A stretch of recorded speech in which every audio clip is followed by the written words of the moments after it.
Alright guys, so here it is, the bye-bye speech. We're going to use hand signals. It's really stupid, it's really easy, it is the basics and you can't go wrong. So first I want you to do this. See Washington, right? He's up on the pulpit there and he's giving his bye-bye speech and he's going blah, blah, blah, blah, blah, blah. No more than 2 terms. The concept's really simple, guys. I know today that everybody understands the president can't serve more than 2 terms.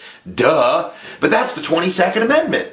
Boy, that 2 thing really works out, doesn't it? So when Washington steps down at the end of his 2nd term, what he's really doing is he's cementing a 2-term rule in the unwritten Constitution. He's setting the tradition by stepping down and saying, I don't want to be a king. I can win another term, but I'm a gangster, and I'm a good gangster, and I'm going to step down. So after that, who is more gangster than OG George Washington? And the answer is nobody.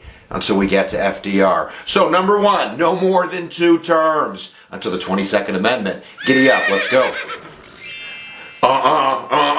Do this, guys. Stay the away from Europe. What he specifically says is to stay out of permanent alliances. What Washington understands is if you start dancing with the European gods of war, you're going to get stomped on.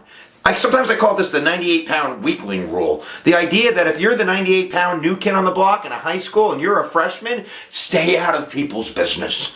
Don't go in the locker room and start being like, you mama ugly, because that's a bad idea. Just shut up, go to the weight room and work out. And what Washington is saying is the United States needs to work on itself and stay out of permanent alliances so we don't get whooped. Isolationism, baby. Sorry, I cursed a little. Watch out. Watch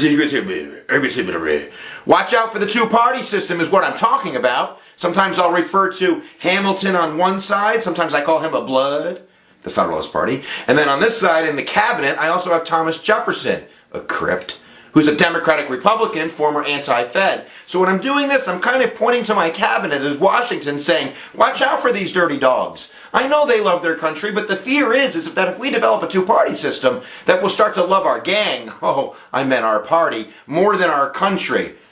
Sounds familiar. Washington is warning us against that development and to keep our eyes open. And I think that he's on the right track. Because down the road, we're going to see soon the Alien Sedition Act, the concept of nullification, and we're going to head choo-choo for the Civil War. So, there we go. Let's review really quick. I think I have my review notes down at my feet. Let me pick them up.